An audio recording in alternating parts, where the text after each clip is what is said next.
Rhea Ripley is already back to haunt Liv Morgan in WarGames match. Brutal, no DQ match between Mariah May and Nia. Cora Jade shockingly eliminated from Iron Survivor qualifying match. Naomi and Nia Jax tear the house down for SmackDown main event. And Bayley advances in the women's US title tournament. Is she making another history? Welcome everyone to Belle, this is DS and this is your Women's Wrestling Weekly. Let's start this week's recap with SmackDown cause so much happened. By the way, we just opened our nomination for Women's Wrestling Fan Awards 2024. Yes, it's already the season, so go to divadirt.com to put in your nomination. So in SmackDown, Women's US Championship Tournament bracket is revealed and we'll be having 4 triple threat matches with all SmackDown Women's locker room minus the champion Nia Jax involved. So this seems to confirm that the US title will be exclusive to SmackDown. Maybe Women's IC title is coming to Raw, and the finals will be a Saturday night main event in mid-December. So for the first match of the tournament, we got Bayley versus Candice LeRae versus BFAB, and this was basically BFAB's main roster debut match minus the Battle Royale on Raw and Royal Rumble appearance, and I gotta say, I was pretty impressed. She looked really good. She really came a long way from that no DQ match against Elektra Lopez in NXT. She showed quite a moveset here. Love the Tower of Doom spot, and you're probably like, what do you mean they do Tower of Doom every time there's multi-women match? Well, this time they did a bit of a twist there with the Candice LeRae doing crossbody onto Bayley. That was kind of a cute moment. And at the end,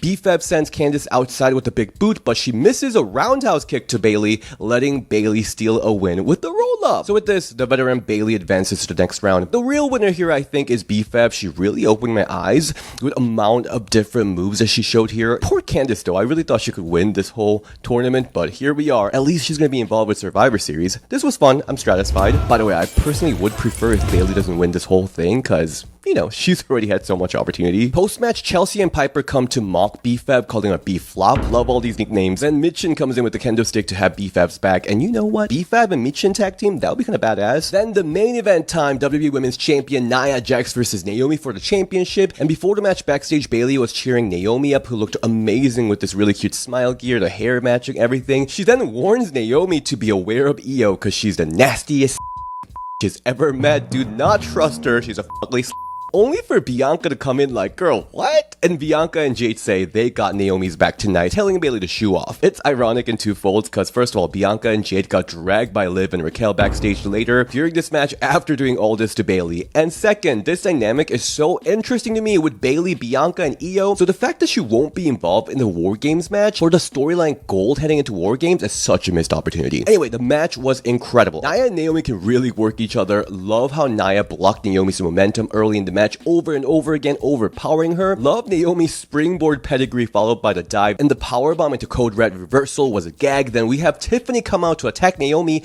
letting Nia land a huge leg drop on Naomi's back, and then we got this crazy spot, Nia attempting to avalanche power slam. This was reversed into this beautiful spinning slam, which was crazy. Oh my god, that was so good. Then Bayley runs out to take Tiffany out and letting Naomi hit split-legged moonsaults on Nia, with Nia barely kicking out. Then Candice come out to shove Bayley into the ring post, letting Nia hit avalanche Samoan drop followed by Annihilator for the win. This was a spectacular match. Holy shit, I was honestly kind of emotional watching this because these two women, Naomi and Nia, are two that haters are too comfortable bashing on all the time, so I'm so happy they got to shut them up. The crowd was so invested in every move by the end. Just incredible showing. I'm so satisfied. And I also love how this kind of had the Avengers Assemble vibe with everyone getting involved from outside to the ring to backstage action, but they didn't overshadow the action inside the ring. It just really added to the chaos, so that was really awesome to see. Guys, holidays are just around the corner, and this is a time to treat yourself or your loved one something special. And I've always had a hard time trying to figure out what to give my dad or my brother. Well, how about the ultimate grooming experience with Manscaped's latest release, the Chairman Pro package? This all-in-one set includes everything you need for a perfect shave every time. Isn't that just a perfect gift idea? So the main eventer today, the Chairman Pro electric foil shaver. Super fancy. I had to get a blazer to introduce this. This features a 360-degree contouring head and comes with 2 interchangeable skin-safe blade heads. So you've got this 4-blade foil for that super close shave and double trimmer for when you want to keep a little bit of an edge. Both are of course designed to help reduce razor burn and irritation so your skin feels so smooth and comfortable after every shave, and changing between the blades heads, as you saw, it just clips in and out so easily. And the Flex Adjust technology lets the blades adjust to the contours of your face and neck, maintaining contact with your skin at every angle, giving you the precise and comfortable shave. And for even more precision, there's a precision lock that locks the blade head firm. And on top of that, it's got 75 minutes of runtime, travel lock feature, LED spotlight, and the waterproof feature for someone like me who likes to shave shave in the shower, and the screen on this looks super luxe. And the package also includes Power Shave Gel. It's the ultimate wet shave experience made specifically to work with the Chairman Pro. And to finish it off, the Face Shave Suitor. It's the aftershave serum to hydrate your skin. This is the perfect gift this holiday season to upgrade you and your loved one's grooming routine. The Chairman Pro package is easily the way to go. So go use promo code BELLE for 20% off your order plus free shipping. That's 20% off plus international shipping with promo code BELLE, BELLE, and manscaped.com. Let's head to WWE Raw. Our Women's World Champion Liv Morgan kicks off the Monday Night Morgan with Raquel Rodriguez. She says she knows Bianca and Jade are here to pick up a fight, but they didn't come here alone. Introducing WWE Women's Champion Nia Jax, Tiffany Stratton, and Candice LeRae. Then Nia picks up a mic to tell Raquel and Liv that they had their business, but now she doesn't like them, she doesn't dislike them, she just doesn't think of them at all. How generous is she that she got royally f***ed over at Crown Jewel from Raquel and Dom Dom and Friendly Fire from Tiffany too, but she's already over it because she's the queen. I don't know, I think it's a bit of a missed opportunity because Liv's here talking about how she's the greatest women's champion ever, and Nia's like, okay with it? So again, she says she doesn't think of Liv and Raquel at all, but she can't stop thinking about Jade, Bianca, and Naomi, cueing them to come out with their new friend, Io. I guess Io and Bianca's issues got cleared up. Then Liv's like, I'm really smart, and you guys are already outnumbered, and this is my brutality.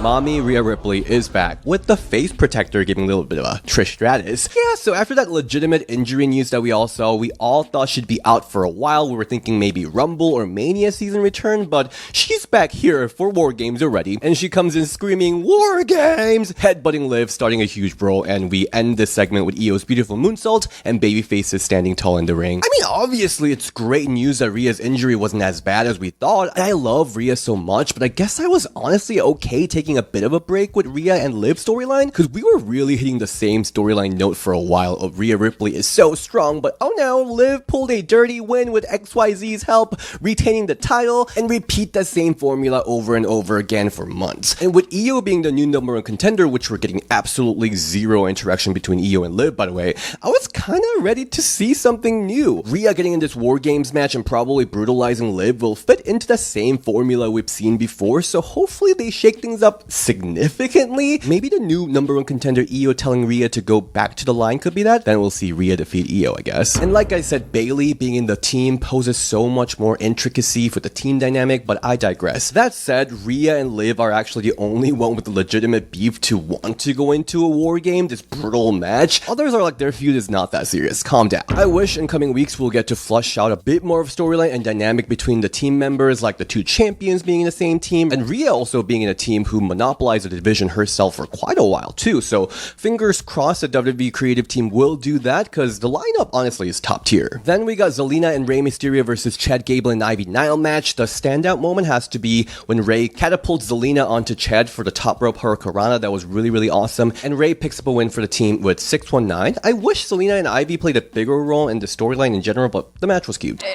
Good, not bad. We also got a Dakota Kai promo discussing her road to recovery. She's ready to show everyone what she's got, and then Lyra Valkyria promo saying she doesn't burn, she rises, whatever that means, and she's coming for everyone. So maybe the Raw side is getting ready for the IC title introduction, maybe? Heading to NXT, we got 4 women's matches. First, we got Lash Legend and Jakar Jackson versus Stephanie Vakir and Julia. Listen, we know that Julia and Stephanie are great, and they definitely show that here, but let's talk about Lash and Jakar here, because they really shined. Lash just grabbing both Steph and Julia for the dribble was awesome, and love whenever Jakara jumps off of Lash. That spot was beautiful as always, and Jakara here got to show a lot more in the ring than usual, showing off some of those beautiful moves. I really appreciated that, but we all knew who was winning this match, and at the end, Julia drop kicks Lash into the steel steps, and they both finished Jakara with double knee in 11 minutes. This was a really physical, great match. I guess the screen was keep going off because they were too physical. Wardrobe malfunction, it seems like. Yeah, send those meta girls to main roster already. Very stratified. Post-match, Stephanie and Julia were interviewed in the ring about the Iron Survivor Challenge qualifying matches. Julia says she knew this day would come when she'd face Stephanie in the ring, and Stephanie says see you at Deadline. Let's be honest, it's pretty likely they'll be qualifying. What was surprising was Sol Ruka versus Cora Jade though for the Iron Survivor Challenge qualifying match, and Sol defeats Cora within about 4 minutes. I mean, Sol definitely deserves to be back in the spotlight. She's been out of the storyline for a minute since her incredible championship match against Kalani,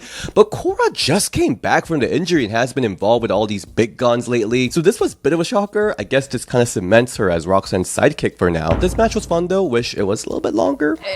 Good, not bad. Then we got Nikita Lyons versus Adriana Rizzo. Following, it was revealed that it was Nikita with her open throat chakra that attacked Adriana a few weeks ago. This match was giving a bit of diva match, which kind of makes sense given their storyline because they're not here to wrestle or to have great match. They are here to whoop each other's ass. Nikita adding her own ass move, by the way, was really funny. And at the end, it seemed like something went off. So Rizzo lands a top rope Luta's press, and I'm not exactly sure what happened here. Then Nikita hits a roundhouse kick, and she finishes Adriana off with a Vader bomb. And as she sexy touches herself celebrating, Adriana comes back, clocks Nikita with a crowbar, laying her out. Overall, I kind of enjoyed it. I kind of liked how messy things were here. And I'm also glad that Nikita isn't going straight to the title picture. I'm glad that she's doing these side storylines first. Satisfied. Then we got main event Fallon Henley versus Kalani Jordan for the NXT Women's North American Championship. I like that during the pre-match interview, Kalani got to show a lot more fire. That's what we really wanted from her. Love them going back and forth outside with Kalani landing a moonsault from the announcer table. We got Spanish Fly, and Kalani lands a split-legged moonsault on Fallon, but JC puts a champion's leg onto the rope, breaking the pin,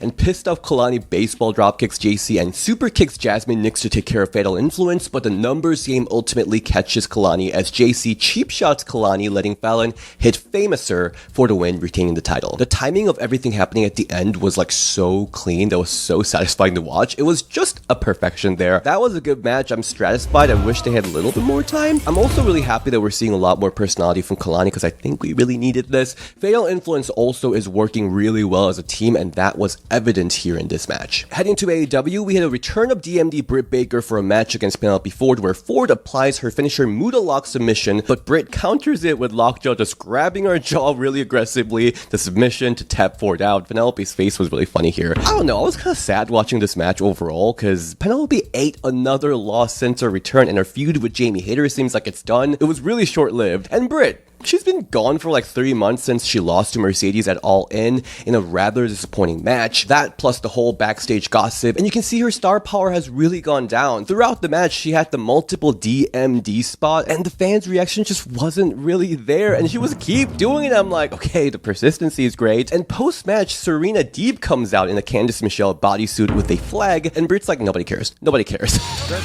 And the segment just like ends there, and I'm like, wait, do we really not care? Like, does anyone want to know what she was trying to say here? Like, what? Why was she out there? I'm curious, but I guess nobody really cares. I don't know. The whole thing seemed really sad and chaotic. The match was fine though. Good, not bad. And Mercedes Moné was interviewed backstage, and at this point, Camille went from being her secret weapon, the muscle, to a little...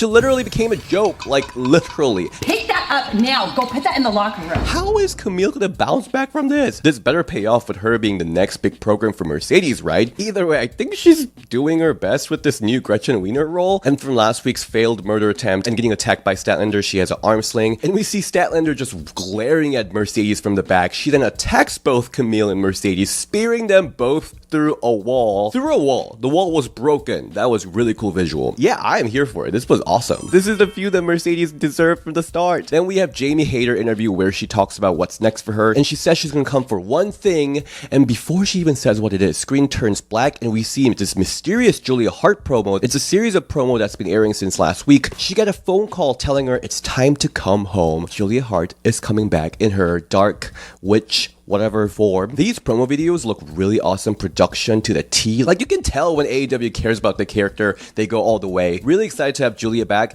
Does this mean her program will be with Jamie Hayter? That could be interesting. On Rampage, Hikaru Shida defeats Layla Gray with Falcon Arrow. Layla looked amazing, by the way. And on Collision, we had 2 matches. First, Mina Shirakawa returns for a match against Harley Cameron. So this match comes from Harley challenging Mina earlier on at Dynamite, shaking their really hard. And we saw a bit of that shaking in this match when Harley was choking Mina with them. Which one was more effective? This shot or Nikita's booty shot? Which one? Anyway, Mina defeats Harley with the glamorous driver, and Harley leaves the arena shaking her boobies. Jokes aside though, this match was actually really solid. Like, Mina, her whole thing is, yes, like, ooh, I'm Mina, I'm sexy, but she can go in the ring, and Harley is also improving so quickly, and she always got a great character. So I'm really excited to see what Harley's gonna be like in a year or two. And the main event was no DQ match between champion Mariah May and Anna Jay for the AEW Women's World Championship. This is a rubber match because Anna Jay defeated Mariah once in a non-title match. Mariah then defeated Anna. So both Anna and Mariah come in with their own set of weapons, and Mariah has her own bat that has her logo and everything. And she starts the match just throwing the trash can right at Anna. And I gotta say, you know, just last week I was like pretty meh about seeing yet another match between Anna and Mariah. Oh,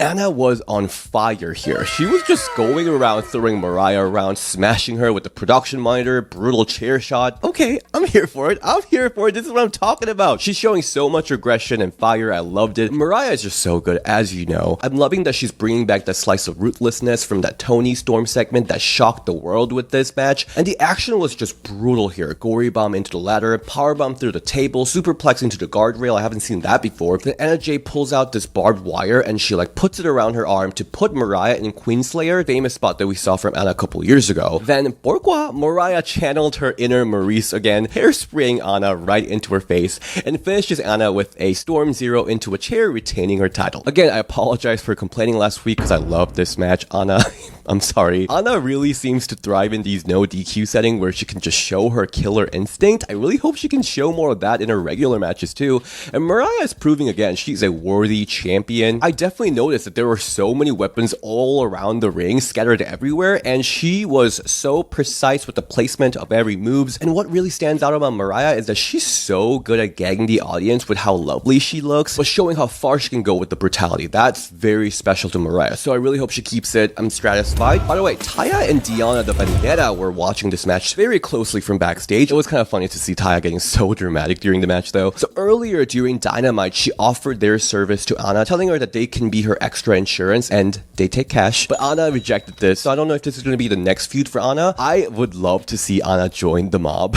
because I think that's going to be really good for Anna too. TNA was kind of whatever this week. Rosemary defeats a local talent. Jordan Grace reveals that she will use her rematch clause at Turning Point, and Ash and Heather by Elegance is starting their feud against Jody Threat and Daniel Luna, so they're coming for the tag titles. So that is it for this week's Women's Wrestling Weekly. If you haven't yet, please go watch the Hiroko interview. I really enjoyed interviewing her. I'm also editing Ariel episode right now. I'm just telling you, it's gonna take a while because she's a talker. She talked a lot. And then the end of this month, I'm going to WrestleCade. I'm going to meet a lot of wrestlers there, so I'm really excited about it. So I might be gathering some questions from you guys, so look out for our community tab. Subscribe if you haven't, and if you're curious what I'm up to, you can follow me on Instagram at DSShin and Ring the Bell DS on Twitter, and I'll see you next time. Bye!